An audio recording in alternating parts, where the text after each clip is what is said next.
Você já pensou em fazer um feitiço para atrair alguém, ganhar dinheiro ou se vingar? Pois saiba que para algumas pessoas, essa decisão custou muito caro. Hoje, você vai ouvir um relato real de quem se envolveu com a magia e pagou um preço altíssimo. Rituais que pareciam inofensivos abriram portas que jamais deveriam ser abertas. E o que começou com uma simples vontade descabida, terminou em pesadelos, vozes, sombras e vidas completamente destruídas. Se você acha que magia não cobra, esse relato te fará pensar duas vezes antes de mexer com o outro lado. Coloque os fones, apague as luzes e boa sorte. Eu era o tipo de mulher que ninguém notava quando entrava em um lugar. Não era bonita, nem feia o suficiente para causar qualquer reação. Eu era invisível, insossa, até dentro do meu próprio casamento. Meu marido não tinha desejo por mim faziam anos. E não me tocava haviam meses. Dormia sempre de costas para mim, e o seu celular jamais saía de suas mãos. Quando eu procurava algum tipo de afeto, dizia sempre que o trabalho o esgotava, mas o cheiro de perfume doce nas roupas e as mensagens apagadas diziam outra coisa. Eu sabia exatamente o que estava acontecendo, mas dentro de mim, eu sabia que se me separasse, jamais acharia coisa melhor.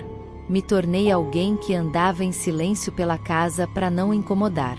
Alguém que gritava em silêncio as próprias dores dentro do banheiro, para não parecer fraca.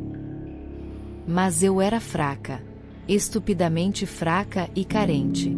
E essa fome de ser vista, de ser desejada, me levou até uma mulher que morava nos fundos de uma vila decadente na zona sul de São Paulo. Uma amiga do salão me deu o contato. Dizia que ela fazia adoçamentos e amarrações, que nenhum pai de santo conseguia desfazer. Era uma senhora negra como a noite, de pele enrugada, voz áspera, olhos que pareciam saber demais. O lugar fedia a mofo, velas queimadas e incenso.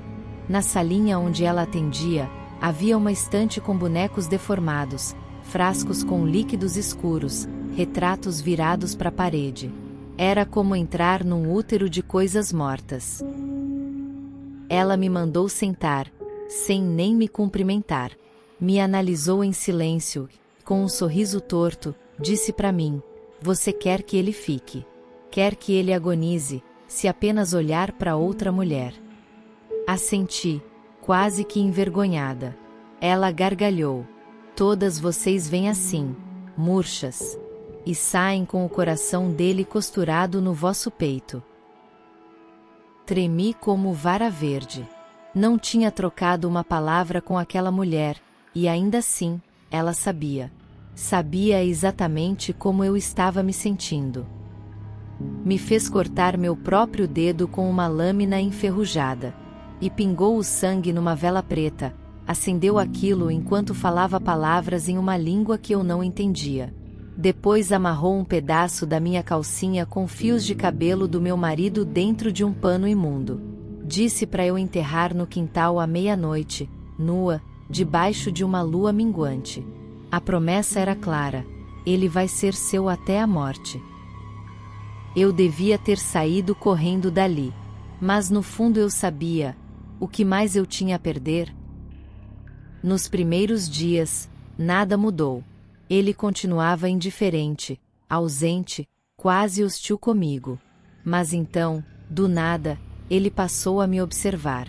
No começo, era discreto. Depois, era olhares mais intensos. No segundo domingo após o ritual, ele me esperava na porta do trabalho, me chamava de minha alma.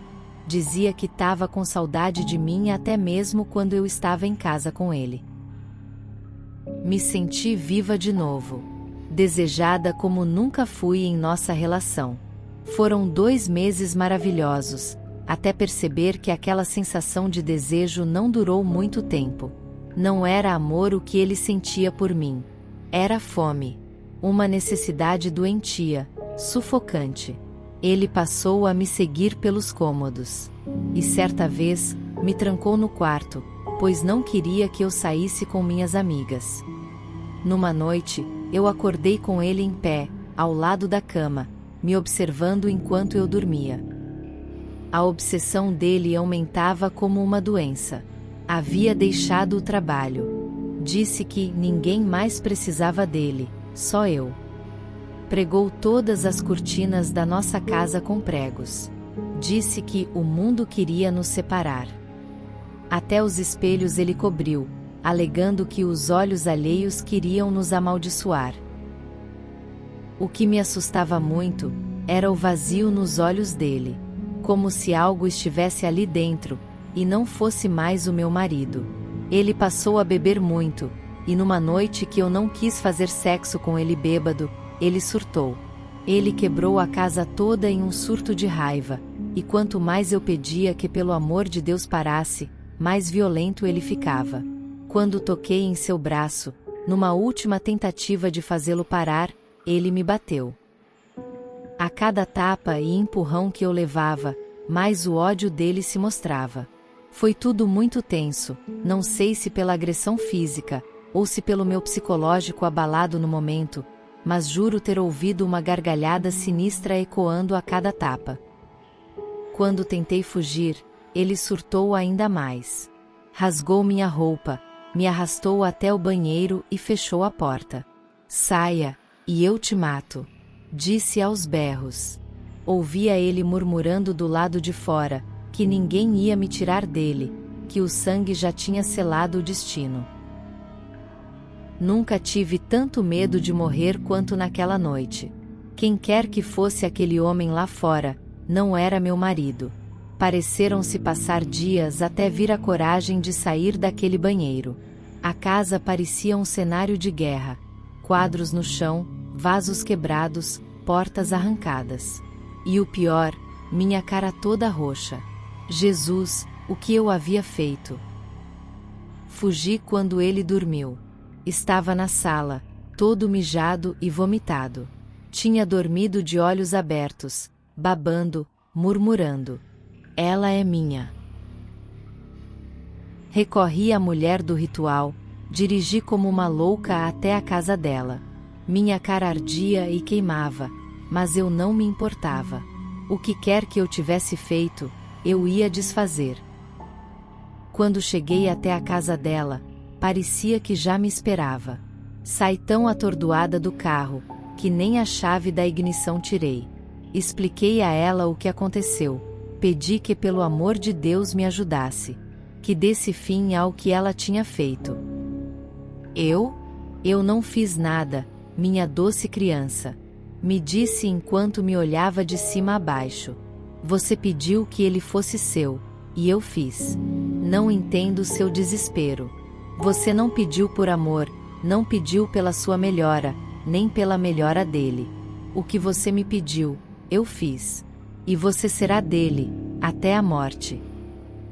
Cada palavra me atravessava como uma faca, e infelizmente a desgraçada estava certa.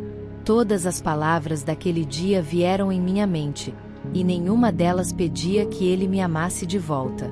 Apenas que me visse, que me desejasse, que fosse só meu. Senti minhas pernas fraquejarem, e balbuciei para ela se não havia como parar o feitiço, de cortar ou algo assim. Vi um sorriso maligno brotar em seus lábios murchos, enquanto me analisava. Nada, nem ninguém quebra um pacto de sangue. Agora vá embora, e não volte nunca mais. Voltei para casa desolada. Eu tinha feito a maior burrada da minha vida, e o preço seria muito alto para pagar. Aguentei viver naquela situação por quase 2 anos. Ele me mantinha em cárcere privado, me batia e abusava de mim. Mas sempre voltava como um cão arrependido, dizendo que me amava e que não podia viver sem mim. Quando comecei a ameaçar deixá-lo, ele ameaçava se matar. E eu seguia por pena. Procurei ajuda espiritual. Fui a igrejas, centros, terreiros. Todos diziam a mesma coisa. Você abriu uma porta e se trancou do lado de dentro. Um médium chegou a me olhar com pena e disse que ele jamais voltaria. Ele agora era nó. Um nó que não desata. Pacto de sangue é forte, procure quem fez, só ele desfaz. No mês em que resolvi pedir o divórcio, ele tentou se matar 2 vezes. A culpa por ter acabado com a vida dele me consumia, mas eu não podia mais fazer nada. Hoje, ele vive internado numa clínica psiquiátrica, totalmente perturbado.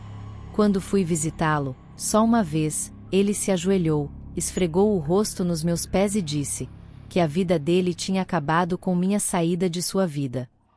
Nunca me senti tanto como um lixo quanto nesse dia. Desde então, me mudei de nome, tentei apagar tudo.